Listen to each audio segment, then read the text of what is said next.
Welcome, deep divers. Let's get right into it today. Have you ever felt that subtle but persistent discomfort, that nagging feeling when you know you should be doing one thing, but you find yourself doing the complete opposite? Hmm. Like you absolutely need to tackle that challenging project at work, but then you look up and realize you're 2 hours deep into a cat video marathon, utterly mesmerized. Oh, definitely. Or maybe you hold a strong, deeply cherished belief, but your actions, for some reason, just don't quite line up. Exactly. That internal tug of war, that quiet friction within your mind. Yeah. That, my friend, is the essence of what we're diving into today. It's an experience we all share, this internal friction, this subtle or sometimes not so subtle battle between our intentions, our beliefs, and our actual behavior. Right. It's not just a passing mood.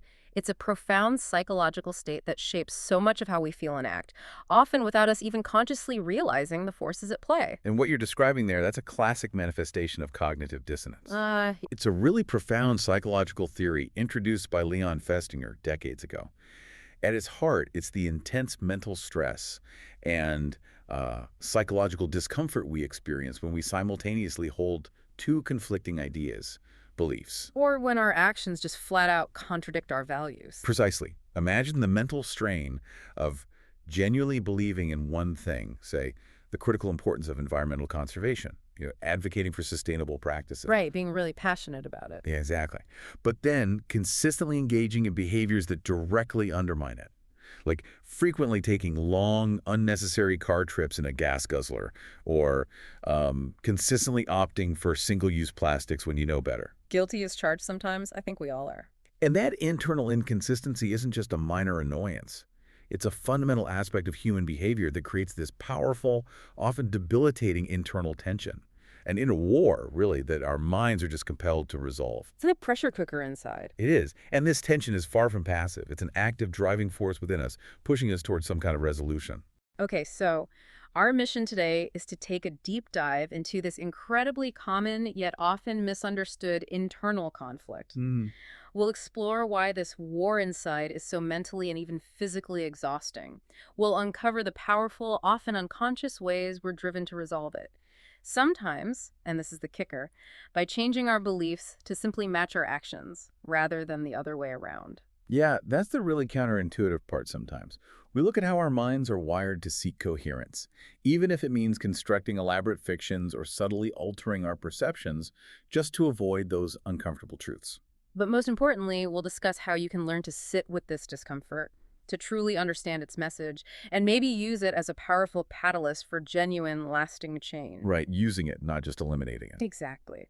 So this journey will help you ensure your actions truly align with your deepest values, fostering a more authentic and integrated self. And to chart this fascinating internal landscape, we've pulled together insights from Festinger himself, alongside, well, a fascinating array of foundational thinkers like Carl Jung. Modern behavioral scientists like James Clear, renowned psychologists such as Carol Dweck, Abraham Maslow, and Philip Zimbardo. And even influential figures like Robert Cialdini. It's quite a lineup. It is. We'll aim to equip you with tools to navigate your own inner battles more effectively and maybe harness this powerful internal dynamic for growth. So let's unpack this core idea from Leon Festinger. He begins with a very human, very intuitive premise, doesn't he? That we inherently strive for internal consistency. Mm-hmm. Seems obvious almost. It does seem almost self-evident that we want our inner world, our thoughts, our feelings, our beliefs to be in harmony, to make sense together. But Festinger really formalized this into a powerful theory about human motivation, explaining why we go to such great lengths to maintain that internal equilibrium. Indeed, that drive for consistency is really the bedrock of cognitive dissonance theory. Festinger basically argued that individuals crave an internal coherence in their beliefs, opinions, and behaviors. When there's an inconsistency, when one belief flatly contradicts another, or an action goes directly against a deeply held belief, it triggers a significant psychological discomfort. Not just a little discomfort, sometimes it's really jarring. Exactly. And this discomfort isn't just a fleeting annoyance, it's a powerful, almost biological motivator that compels us to reduce the dissonance. It's like an internal pressure, a mental alarm bell, signaling that things are out of alignment and driving us to bring them back into a harmonious state, a sort of mental equilibrium. Okay, let's expand on that example you mentioned, believing in environmental protection. Right. Imagine you're someone who genuinely believes in it. actively advocates for sustainable practices, maybe even participates in local cleanup initiatives. You really hold that value. Mm-hmm. Yet you find yourself consistently buying trendy, fast fashion items that you know are produced unethically and contribute significantly to pollution. Or maybe you frequently drive long distances alone when public transport is readily available. That internal clash. That immediate clash between your deeply held value and your recent action creates a palpable sense of internal unease, a mental rub that your mind immediately seeks to resolve. So what does it do? Well, you might start rationalizing the purchase. Oh, everyone else is doing it. Or I needed something new for this specific event. Or perhaps I'll make up for it by recycling more later. Ah, the classic justifications. Exactly. These rationalizations, subtle as they may be, are direct, often unconscious, attempts to reduce that uncomfortable dissonance, to sort of smooth over the internal crack. That makes perfect sense. We're essentially trying to quiet that internal alarm bell. And I imagine the volume of that alarm isn't always the same. Are there factors that make this dissonance feel more intense, more urgent to resolve? Absolutely. The intensity of this discomfort isn't a fixed state. It's profoundly influenced by several key factors. Yeah. The first is the importance of the cognitions involved. If the conflicting beliefs or actions relate to something you deeply value, your core identity, your moral compass, or a major life decision, the magnitude of the dissonance will be far greater. So bigger stakes, bigger dissonance. Precisely. For instance, deciding between two equally attractive job offers, each with significant long-term implications for your career, financial stability, personal life, that's going to naturally create far more dissonance than choosing between two brands of coffee at the grocery store. Right, the coffee isn't going to keep you up at night. Hopefully not. The stakes are simply higher, and the conflict impacts a more central part of your self-perception. Okay, what else? Secondly, the relative attractiveness of the unchosen alternatives plays a critical role. Ah, the what if. Exactly. If you turned down an offer that was almost as good, or perhaps even superior in some aspects, to the one you accepted, that what-if factor will fuel a greater degree of post-decision dissonance. The perceived loss or missed opportunity adds to the mental burden. You keep replaying it. You do. And finally, Festinger also highlighted the degree of cognitive overlap or commonalities among the options. The fewer the commonalities, the more distinct and conflicting the cognitions, potentially leading to higher dissonance because there's less mental ground for compromise or integration. So if the choices are really different. Right. Essentially, more attractive, unchosen alternatives, coupled with choices that are very distinct and important to you, mean higher dissonance because the mental cost of the decision feels much, much greater. It demands a more robust internal justification. So it's not just a passing feeling, it's a deep-seated mental struggle, and you've described it as psychological discomfort. But our sources suggest this internal war is more than just a fleeting sensation. It can be genuinely exhausting, can it? Oh, absolutely. It sounds like the sheer mental energy required to juggle conflicting thoughts or justify contradictory actions isn't just a metaphor for being tired. It can have real physiological consequences, draining us in very tangible ways. That's a crucial distinction, and the mind-body connection here is incredibly profound. It extends far beyond mere metaphor into the realm of physiological impact. The stress of unresolved dissonance isn't just in your head, it impacts your entire system. How so? Well, look at Pavlov's experiments on conditioned reflexes. Even though they were on animals, they offer compelling glimpse into this draining effect of internal conflict. He observed that exposing an animal to strong or conflicting stimuli could lead to an immediate disturbance of all the succeeding conditioned reflexes, and this disturbance wasn't fleeting. It could last for days. Wow, days. Yes. He noted that the cortex, the brain's outer layer responsible for higher-level functions, could become unable to withstand any kind of strong stimulus without undergoing complete inhibition. So like a mental shutdown? Sort of. Think of the sheer energy the brain expends trying to reconcile contradictory signals, trying to keep two opposing truths in its mental ledger. It's like your internal computer constantly running conflicting programs, leading to a system crash, or at least a major slowdown. That's a great analogy. And consider one of his most striking illustrative anecdotes. A strong, healthy dog that, after experiencing the extraordinary stimulus of the flood, a sudden, overwhelming environmental shock became abnormally restless and wouldn't touch the food for days, even though it was usually very eager to eat. Poor dog. Indeed. This wasn't just mental distress or anxiety. It was a profound physiological inhibition that affected its most basic drives and behaviors, completely disrupting its normal functioning. The dog's entire system was thrown into disarray by an external, conflicting input it couldn't process. And we can feel that too. Yes, our internal conflicts, if strong enough and prolonged, can create a similar draining, inhibitory effect on our system. This manifests as mental fatigue, a crushing lack of motivation, feelings of inertia, maybe even physical symptoms. Like headaches or stomach issues? Could be. Precisely because the brain is locked in this relentless, energy-consuming battle for consistency. This internal war is being waged on a physiological level. It's a deep, often unconscious burden. That physiological drain is intense. It really makes you appreciate the cost of this internal conflict, far beyond just intellectual disagreement. But the scope of this goes beyond just specific stimuli, doesn't it? Our sources bring in Carl Jung here, who painted an even grander picture of our inherent psychological struggle. Jung described the human psyche as far from being a homogeneous unit. On the contrary, it is a boiling cauldron of contradictory impulses, inhibitions, and effects. A boiling cauldron. I love that description. It's vivid, isn't it? He observed that for many people, the conflict between them is so insupportable that they even wish for the deliverance preached by theologians. Wow, that intense. So what does this all mean for us? That internal battle, that yearning for harmony, isn't a flaw. It's a fundamental part of being human. And when our internal world is a boiling cauldron, it directly manifests as that mental and even physical exhaustion you feel. Right. And that quote continues. Unity of consciousness, or the so-called personality, is not a reality at all, but a desideratum.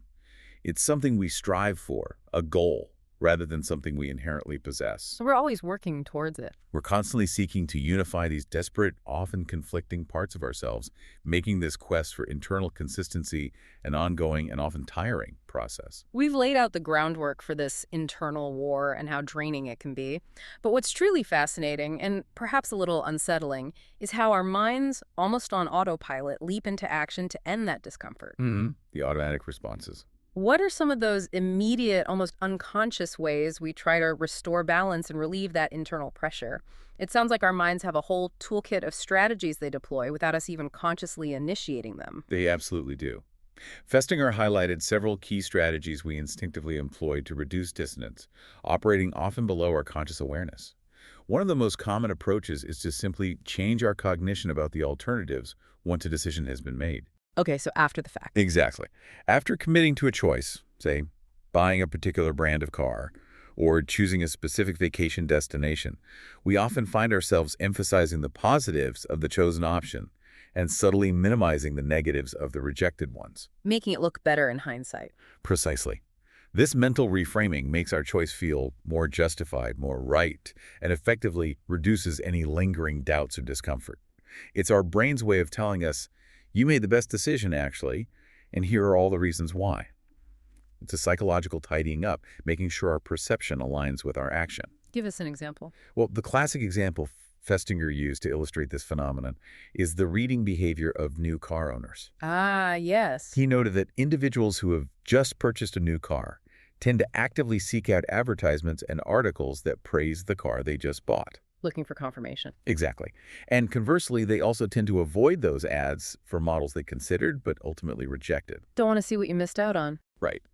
This selective information consumption isn't accidental or arbitrary. It's aimed squarely at reducing post-decision dissonance by reinforcing the rightness of their choice. They are gathering constant information to bolster their decision, essentially shoring up their belief that they made a good choice and shielding themselves from any information that might reignite doubt or discomfort. Their brain is actively filtering reality to maintain internal peace. Clever, but maybe a bit biased. Oh, definitely biased. Another fascinating strategy our minds use is establishing cognitive overlap. Okay, what's that? This involves finding commonalities or shared elements between the chosen and unchosen alternatives, even if at first glance they seemed quite distinct. Trying to bridge the gap. Sort of. For example, if you chose a job that was slightly lower paying but offered more flexibility, your mind might find overlap by thinking, well, both jobs were in my desired field, so at least I'm on the right career path. Or maybe the lower pay is actually good, it prevents me from overspending. Just like the higher paying job would have had me working so much, I wouldn't have time to spend it anyway. Huh. Finding the silver lining, even if it's a stretch. Exactly. By identifying these shared characteristics, we create a more cohesive, less conflict-ridden understanding of the situation. It's about constructing a narrative that makes the decision feel more integrated, more natural, and less like a stark, painful choice where you lost out on something. Makes sense. Furthermore, dissonance strongly drives how we seek information in general. We tend to gravitate towards information that aligns with our existing beliefs and attitudes precisely to reduce feelings of discomfort. The confirmation bias again. Very much so. And conversely, we actively avoid information that could introduce further dissonance, demonstrating a strong, often unconscious preference for views that confirm our existing perspectives and maintain our internal equilibrium. We inadvertently build mental echo chambers to protect ourselves from uncomfortable truths. It's incredible how our brains manage this internal PR campaign. And it's not just an internal process, though, is it? We often look to others to help us resolve these conflicts. The social angle. Almost as if our individual internal world is so interconnected with our social world that we need external validation to make sense of our inner turmoil. We're not just rationalizing to ourselves, we're seeking others to join in our rationalizations. That's a crucial point. Social groups are an incredibly valuable resource for reducing cognitive dissonance. When we feel that internal conflict, a natural and powerful inclination is to seek confirmation of our beliefs from others who share our views. Strength in numbers, maybe. In a way, yes. This social validation facilitates the addition of consonant cognitive elements, essentially giving us external reinforcement for our internal choices. It's not just that we enjoy being around like-minded people. Their agreement literally helps to reduce our psychological discomfort and bolster our conviction. So it feels good when people agree with our choices. It does. And this dynamic even shapes the topics we choose to discuss socially, as we gravitate towards conversations that affirm our positions and steer clear of those that might challenge them. We're subtly curating our social reality to support our internal one. Can you give an example of that? Well, a powerful and somewhat infamous example comes from Festinger's observations of the adherents of a cataclysmic flood belief in the 1950s. The Seeker study. That's the one. When the predicted event failed to occur, instead of abandoning their belief, which would have created massive, unbearable dissonance for people who had given up jobs, homes, relationships, based on this prophecy, What did they do? They supported each other by rationalizing the event's failure and sought to spread their beliefs even more vigorously. Double down. Massively. This external social reinforcement allowed them to maintain their internal consistency and even strengthen their conviction, despite overwhelming contradictory evidence. The group became a powerful shield against the disconfirming reality, an emotional and cognitive buffer. Wow. And Jonathan Haidt's work on the righteous mind further explains this.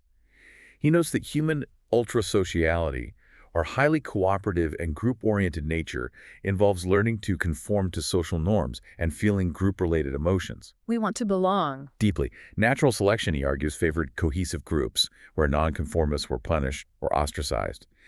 This inherent drive for group belonging and alignment exerts immense pressure on our individual beliefs and actions, making social support a potent, if sometimes distorting, force in our quest for internal harmony. So the group can really sway us, even away from facts. It absolutely can. We are, at our core, social creatures, and our individual psychologies are deeply intertwined with our collective behaviors. Wow, so the group can actually help us maintain an illusion even in the face of glaring facts. Here's where it gets really interesting, though, and perhaps a little concerning. What happens when we're pressured, even subtly, into an action that doesn't quite align with our private opinion? Forced compliance. It sounds like it could create a kind of feedback loop where our external actions start dictating our internal beliefs rather than the other way around. Precisely. This is a mechanism that shows just how powerful and often insidious dissonance reduction can be.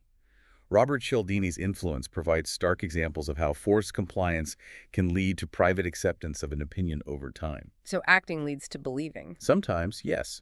If the pressure to comply is moderate, not overtly coercive, but just enough to make you act, or if we perceive some benefits from our public behavior, our private opinion can subtly but significantly shift to bring it into line with our actions. How does that work? We effectively rationalize our behavior, changing our internal state to match our external actions to reduce the dissonance.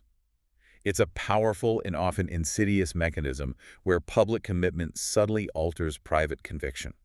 It's a classic case of fake it till you make it. but with our core beliefs. That sounds dangerous. It can be. The Chinese tactics with American POWs in Korea illustrate this chillingly. POWs, who were led to write seemingly trivial anti-American statements, perhaps just copying an essay or signing a petition, without strong threats. Just small things. Right, seemingly small things. They often then changed their image of himself to be consistent with the deed and adopted a new collaborator label internally. They started seeing themselves differently. Exactly. And this often resulted in even more extensive acts of collaboration. The initial small act, seemingly minor and without significant external pressure, created a subtle dissonance between their identity as an American soldier and their public anti-American statement. And to fix that dissonance. To resolve this, the individual's internal belief shifted, rationalizing the action by adopting a slightly more compliant identity, which then paved the way for further, more significant, and increasingly damaging actions. The slippery slope is not just a figure of speech, it's a psychological reality fueled by dissonance reduction. Small compromises lead to larger ones. As our beliefs shift to justify each preceding action. Wow. Any other examples? Another fascinating one from Cialdini involved a study where homeowners were first asked to sign a petition for keeping California beautiful. Okay, seems harmless enough. A small, easy request. Almost everyone agreed. Weeks later, approximately half of these same people consented to put a large "Drive Carefully" sign on their lawns. A big, ugly sign. A big, ugly sign. Quite an intrusive and unsightly request.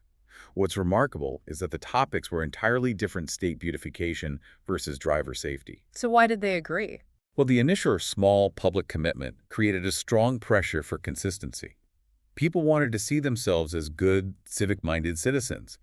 Having said yes to one public service request made it harder to say no to another, even a much larger one. Because it would feel inconsistent. Exactly. It would create dissonance with their self-perception as helpful citizens. This demonstrates how even seemingly unrelated commitments can be leveraged to induce further compliance by activating this powerful drive for consistency, subtly altering our self-image and future actions. That's incredible how our minds can essentially be tricked into self-persuasion through these subtle commitments. Our minds seem to have a remarkable ability, or perhaps even a deep-seated need, to create a coherent story, a continuous narrative of ourselves and the world. The storytelling brain. Even if that story isn't entirely factual, it's as if the brain is constantly editing reality to make sense of things, always striving for that smooth, logical plot. That's a profound insight. And indeed, our minds are deeply invested in constructing a coherent, consistent reality. The brain abhors a vacuum of meaning. Oliver Sacks' work on patients with Korsakoff syndrome, like the unforgettable Mr. Thompson, vividly demonstrates this need at an extreme level. What happened with him? Faced with abysses of amnesia, vast, gaping holes in his memory, Mr. Thompson would bridge them nimbly by fluent confabulations and fictions of all kinds. He just made stuff up. Essentially, yes. But crucially to him, these elaborate, invented narratives were not fictions, but how we suddenly saw or interpreted the world. The radical flux and incoherence could not be tolerated by his mind. So his brain invented reality to fill the gaps. Literally invented a continuous, plausible reality. It reveals our deep-seated need for a consistent, coherent reality, even if our brains have to invent it wholesale, because the alternative, a fragmented, incomprehensible existence, is simply unbearable to the human psyche. William James articulated this beautifully, stating that our mind makes continual use of the notion of sameness. Without this psychological sense of identity, the ability to recognize patterns and connect past experiences with present ones, we wouldn't be able to perceive repeated experiences or learn from them. We need that continuity. We do. Our passing thought itself is the only verifiable thinker, and it actively works to transform the order in which experience comes into an entirely different order, that of the conceived world. It's like our mind has a conceptual scheme acting as a sieve, catching identifiable facts and actively integrating them into a consistent framework. Filtering and organizing. Right. We don't just passively receive information. We actively interpret and organize it to fit our internal models, reinforcing our sense of a stable, understandable world. It's an ongoing creative act of making meaning. And this affects our everyday experiences, too. Absolutely. Dan Ariely's research on Predictably Irrational shows how our beliefs literally shape our experience, demonstrating this mind-driven construction of reality in everyday scenarios. Like the beer experiment. Exactly. In one experiment, participants were given beer. Those told before tasting that it contained vinegar reported a significantly worse taste, often accompanied by a physiological response of disgust. Expectation-shaped perception. Completely. However, for a group told, after tasting about the vinegar, the initial positive impression of the beer was much harder to erase. The placement of the knowledge about the vinegar profoundly affected their physiological response. So knowing beforehand changed the taste itself. It seemed to. This illustrates that our prior beliefs and expectations create a mental framework that literally determines how we perceive reality, highlighting the mind's active predictive role in constructing a consistent, often self-fulfilling experience. What we believe truly influences what we experience, and the brain prefers to maintain that consistency even if it means altering our sensory input. So we're incredibly powerful architects of our own reality. That's both awe-inspiring and a little terrifying. Has a dark side. Because this powerful drive for consistency, this need to resolve dissonance, can also lead us down a problematic path. It's the path where we end up justifying actions that we initially wouldn't have agreed with or even thought were wrong. The justification spiral. It's almost like our internal compass starts pointing to wherever we've already walked, rather than truly guiding us to where we want to go. It's a subtle self-betrayal. That's a crucial and deeply concerning point, and it's where the implications of cognitive dissonance become ethically fraught. Philip Zimbardo's infamous Stanford prison experiment offers a chilling illustration of this slippery slope of justification. Oh yes, the prison experiment. Ordinary young men, assigned the role of guards in a simulated prison, engaged in sadistic behaviors that escalated to new, higher levels each day despite the prisoner's non-resistance. It got out of hand fast. Very fast. Post-experimental reports revealed a stark shift in their self-perception and behavior. One guard, for example, laughingly recalled apologizing for having pushed a prisoner on the first day, but by day 4, he thought nothing of shoving them around and humiliating them. So his standards changed completely. Drastically. The initial actions, perhaps creating subtle dissonance with their self-image as good, normal people, were then justified by altering their beliefs about the prisoners or their own role as authority figures. They started believing the role. Exactly. And this justification, in turn, lowered the psychological barrier for more extreme and inhumane behavior, creating a self-reinforcing cycle of cruelty. How did that environment enable it? Well, the ecology of dehumanization created in the prison environment played a key role. The loss of freedom, privacy, personal identity for the prisoners, combined with the guards' arbitrary power, led to a suppression of tender, caring emotions among the guards. They stopped seeing them as people. Essentially. This dehumanization became a powerful cognitive strategy to reduce dissonance. It's inherently difficult to inflict suffering on another human being if you perceive them as fully human and deserving of respect. Right. However, if you can cognitively reframe the recipient of your actions as subhuman or debased, as mere objects or problems, it becomes much easier to justify your actions. This allows your behavior to align with your new, twisted belief about the victim. So you change the belief to make the action okay. Precisely. This mental trick alleviates the internal conflict, but at a tremendous moral and psychological cost, both to the victim and to the perpetrator's own humanity, as they increasingly lose touch with their compassionate self. So our minds can essentially build elaborate mental fortresses to protect us from uncomfortable truths rather than facing them head on. Defense mechanisms. It's a powerful defense mechanism, but it sounds like it comes at a significant cost to genuine self-awareness and potential for growth. We're prioritizing comfort over truth. Precisely. Alfred Adler, the founder of individual psychology, observed that neurotics often view the world through antitheses, dichotomies, and prejudice.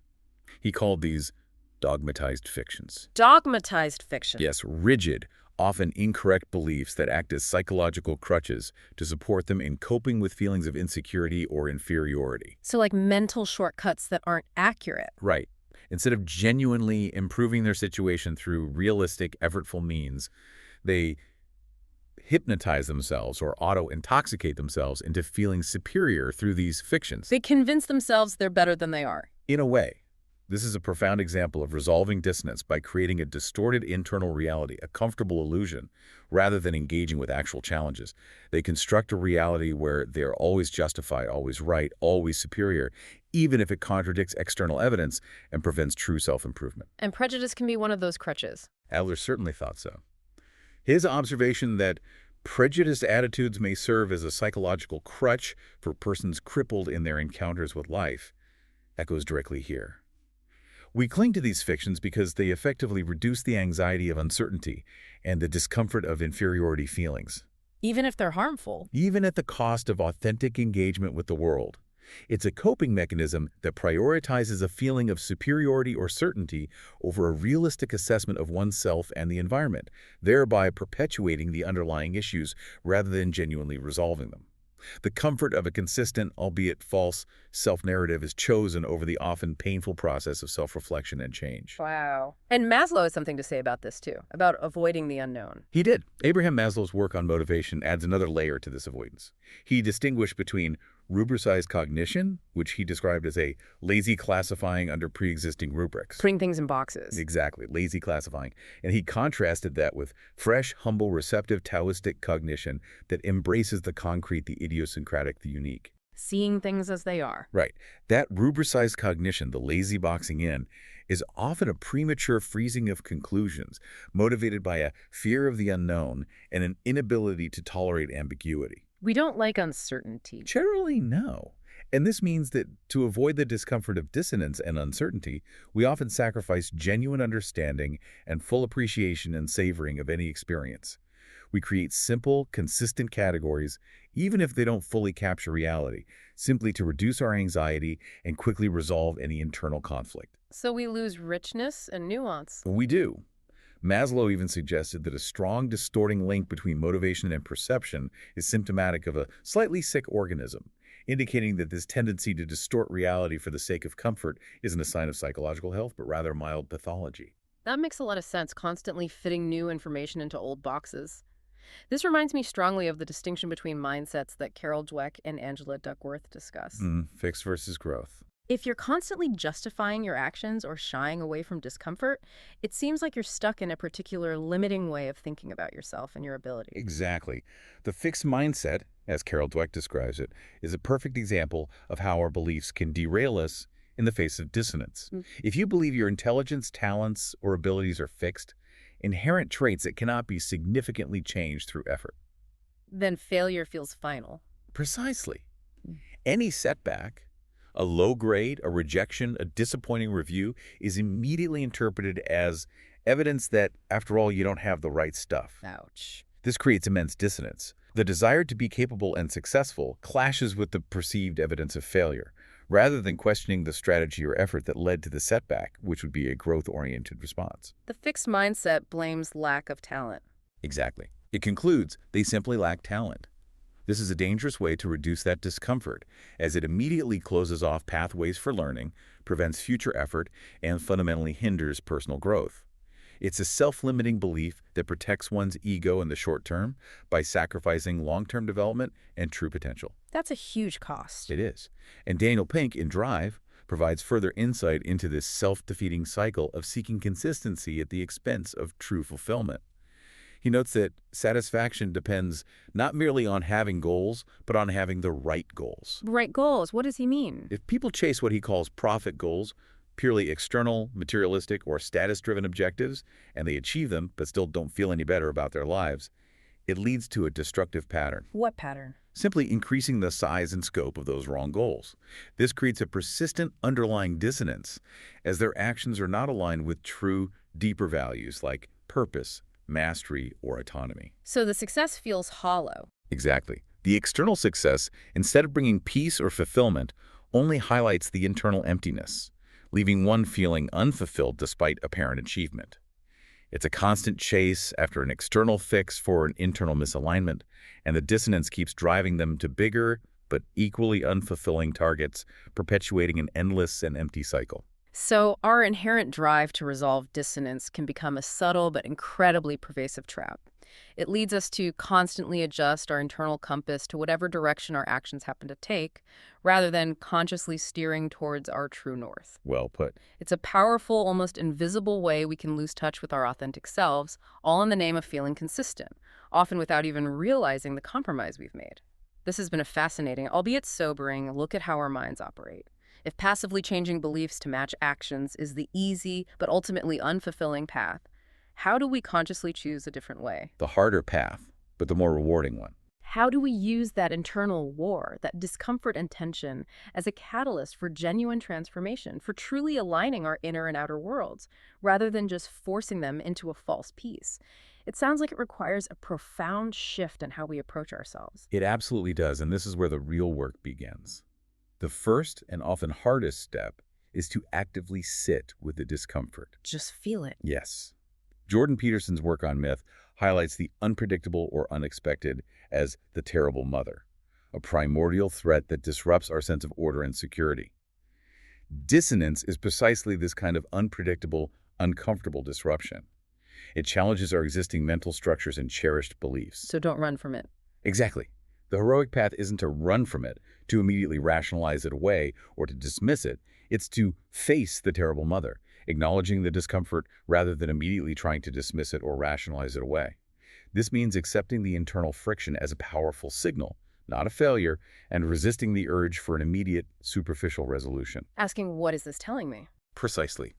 Okay, this feels bad, but what is it trying to tell me? That takes courage. It does. The alchemists offer a powerful, ancient metaphor for engaging with this raw, uncomfortable state. They sought to transmute base metals into gold, but they understood that to engender perfection from nature, one had to become unified oneself. Inner work mirroring outer work. Exactly. They saw matter trapped in an imperfect state, just as man was trapped in a corrupt, unintegrated state. Their physical work in the laboratory was a mirror for their own moral transformation and psychological integration, this unredeemed prima materia. Raw material. Yes, that raw, unrefined, uncomfortable state of dissonance, the internal corruption or inconsistency, is precisely where the potential for growth and transformation lies. To truly heal the rift, we must bravely engage with this inner conflict, acknowledging his presence and his message rather than denying it or quickly whitewashing it with self-deception. So embrace the messiness. It is through this patient, often painful engagement that true change, a genuine inner alchemy, becomes possible. So it's not about eradicating the discomfort instantly, but using it as raw material for growth. This sounds like we need to proactively shape our lives to reflect our true desires and values, taking agency. Rather than reactively adjusting our beliefs to whatever happens to be our current reality, it's about taking agency and steering the ship, instead of just letting the currents take us wherever they may, and then convincing ourselves it was our intended destination all along. Exactly. It's a fundamental shift from passive reaction to active creation. Daniel Pink's concept of Motivation 3.0 emphasizes that while money and basic rewards are a necessary baseline, beyond that, money is not a motivator for true intrinsic engagement and deep satisfaction. So what is? True type I behavior, the kind that leads to deep satisfaction, high performance, and genuine commitment, emerges when people have autonomy over four aspects of work: their task, their time, their technique, and their team. Choice and control. Yes. When our actions, especially in meaningful areas of life, are intrinsically driven and aligned with our values and choices, the fundamental conditions for cognitive dissonance are greatly reduced. It's about consciously choosing to engage in activities that you genuinely value and find purposeful. Doing things for their own sake. Right. Rather than those driven by external rewards or pressures that might conflict with your internal compass. When you act from a place of genuine choice and alignment, the internal friction naturally diminishes because your behaviors and beliefs are in sync, reinforcing each other positively. That makes perfect sense. Autonomy, purpose, mastery. These are the intrinsic motivators that align our inner and outer worlds. But, and this is a big question for many of us, once we've identified those values and decided to embrace discomfort as a signal, how do we actually do it? The practical steps. How do we make those value-aligned actions happen consistently, moving from noble intention to concrete daily behavior? It's one thing to know what you should do and another to actually do it, especially when old habits are so deeply ingrained. That's where practical strategies come in. And James Clear's Atomic Habits provides incredibly actionable steps for translating intentions into consistent, value-aligned behaviors. Okay, like what? To make those new aligned behaviors stick, we need to make it obvious. This involves setting concrete implementation intentions like, I will behavior at time and location. Be specific. Very specific. Instead of I'll meditate more, you'd say I will meditate for 10 minutes at 7 a.m. in my living room. He also advocates for habit stacking, pairing a new habit with an existing, well-established one. Piggybacking habit. Exactly. So, after I brush my teeth, I will do 10 push-ups. By designing your environment to make cues for good habits obvious and visible, you reduce the mental friction and decision fatigue that often lead to inconsistent behavior and, consequently, dissonance.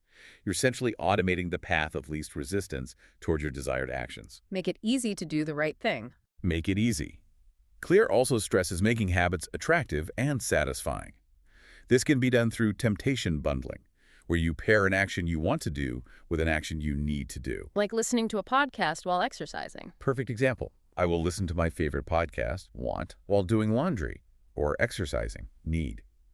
Another powerful strategy is joining a culture where your desired behavior is the normal behavior, leveraging social support for positive change, as we discussed earlier. Surround yourself with the right people. Right. If your peer group actively values healthy eating and exercise, you're far more likely to adopt those habits yourself because they become socially normal and reinforced.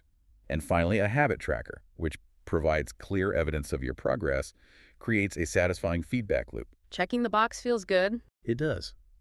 Marking an X on a calendar for each day you complete a habit adds consonant cognitive elements that reinforce your new identity and reduce the lingering discomfort. Each small win reinforces the belief that you are the person who performs that action, cementing the new behavior and making the internal rift less likely to form in the first place. I love how concrete those strategies are. A lot of this seems to boil down to really knowing yourself, doesn't it? Understanding your triggers, your authentic desires, and how your past experiences might be shaping your present reactions. Oh, absolutely. It's a deep dive not just into abstract psychology, but into radical self-awareness. It absolutely does. Cultivating self-awareness is foundational to healing the rift of cognitive dissonance. Carol Dweck suggests identifying your fixed mindset triggers, those specific situations, challenges, or even comments that make you feel defensive, inadequate, or want to give up. Knowing what sets you off. Right. And even giving your fixed mindset persona a name. This act of conscious recognition allows you to catch yourself when you're about to fall into old patterns of self-limitation or justification. By naming it, you create a psychological distance from that unhelpful voice, making it easier to choose a different growth-oriented response. Like recognizing an unhelpful character in your own internal drama. Exactly like that.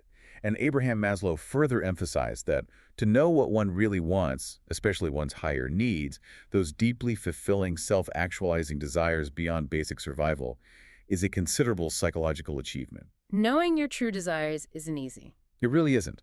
If we don't truly understand our deepest desires, the authentic aspirations that genuinely fulfill us, we simply can't align our actions with them. This requires moving beyond what he called rubricized cognition, that lazy, automatic categorization of experience, towards a fresh, humble, receptive way of self-inquiry, free from preconceptions or fears. Asking yourself the hard questions. Genuinely asking yourself what motivates you at the deepest level, not just what you think you should want, based on external pressures. And how does this play out in relationships? Well, Amir Levine and Rachel Heller in Attached highlight that many with an anxious attachment style hide their wishes and mask their discontent to avoid conflict or rejection. They don't want to rock the boat. Right. However, they stress that by expressing those needs, you achieve two goals. You are being your authentic self. And if your partner is incapable of meeting your genuine needs, you can determine that early on. Being authentic reduces dissonance. Absolutely. This open, authentic communication is a powerful way to reduce the dissonance between your internal needs and your external relationship behavior. You are acting in alignment with your true self, rather than creating a facade that inevitably leads to internal conflict and relational dissatisfaction down the line. It's about bravely bringing your inner world into your outer interactions. Powerful stuff, and trauma plays a role too. Significant one. Bessel van der Kolk's groundbreaking work on trauma healing illuminates how critical constructing a narrative is for integrating fragmented traumatic memories. Trauma is often stored not as a coherent story, but as isolated images, sounds, and body sensations that initially have no context. It's scattered. Very scattered. The very act of healing requires acknowledging what has happened, recognizing these invisible demons, and translating these fragmented experiences back again in terms of the past, allowing the neocortex to inhibit the amygdala. Making sense of it. Making sense of it. This process brings coherence to internal chaos, resolving deep-seated dissonance that has been locked in the body and mind, ultimately allowing one to move forward from the past with a more integrated sense of self. That's a profound journey from fragmentation to coherence. This path of consciously healing the rift, transforming ourselves, sounds like it requires immense courage to change not just our actions, but the very beliefs that have shaped us, perhaps for a lifetime. Mhm. It's definitely not for the faint of heart. It truly isn't, and it brings us to the path of profound personal transformation. Alfred Adler taught that while inferiority feelings are common to all of us, since we all experience situations where we feel less capable or wish to improve, how we respond defines our path. It's about the response. Exactly. Instead of becoming discouraged and resorting to self-deception, such as hypnotizing ourselves Hmm. into feeling superior through imagined strengths, the courageous path is to make direct, realistic, and satisfactory means to improve the actual situation. Taking real action. Taking real action. It's about channeling that discomfort and the tension of inferiority into constructive action, into real effort, rather than internal self-protective fictions. This is the crucial difference between genuine growth and merely a perceived sense of improvement, which only perpetuates the underlying dissonance. Facing reality and not building fictions. Right. And Ernest Becker's The Denial of Death speaks to the ultimate act of healing and transcendence. He identified character defenses, the ingrained patterns, behaviors, coping mechanisms we develop, often unconsciously from childhood, to protect our sense of self-esteem and manage our existential fears as a lifelong trap. Our habitual ways of coping. Yes, to transcend himself, to move beyond these limitations, one must break down that which he needs in order to live, to throw off all his cultural lendings and stand naked in the storm of life. Wow, that sounds terrifying. It is terrifying. Yeah. A move out of the prison of one's character defenses into a wide world of chance, accident, and choice. This willingness to dismantle old, comforting, yet ultimately inauthentic internal structures is the deepest form of healing the internal war, allowing for true, authentic growth. Letting go of the old self. It's about facing the raw existential anxieties that our defenses are built to protect us from, and choosing vulnerability and genuine experience over the illusion of security and false consistency. And this all ties back to mindset. It leads directly to Angela Duckworth's crucial concept of a growth mindset.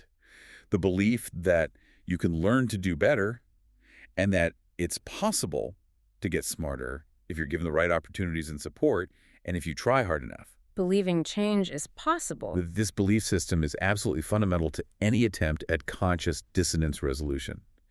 If you don't believe you can change, if you see your traits and abilities as fixed and immutable, the internal war will always lead to self-justification and the perpetuation of the fixed mindset, rather than genuine transformation. The growth mindset unlocks the door. A growth mindset provides the psychological scaffolding necessary to brave the discomfort, make the effort, and ultimately reshape your actions to align with your deepest values, thus truly healing the rift within.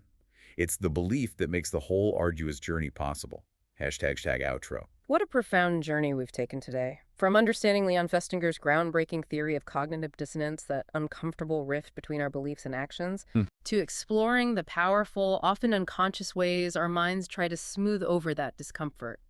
We've seen how easy it is to fall into the subtle trap of changing our beliefs to simply match our actions, even to our own detriment. Yeah, as Zimbardo and Adler so vividly showed with their insights into justification and those dogmatized fictions. Exactly. Our minds, in their relentless quest for internal consistency, can become masterful storytellers, weaving elaborate narratives, often at the expense of our true selves and our potential for growth. But crucially, we've also mapped out a path to consciously use that very discomfort, that internal war, as a powerful signal for profound change.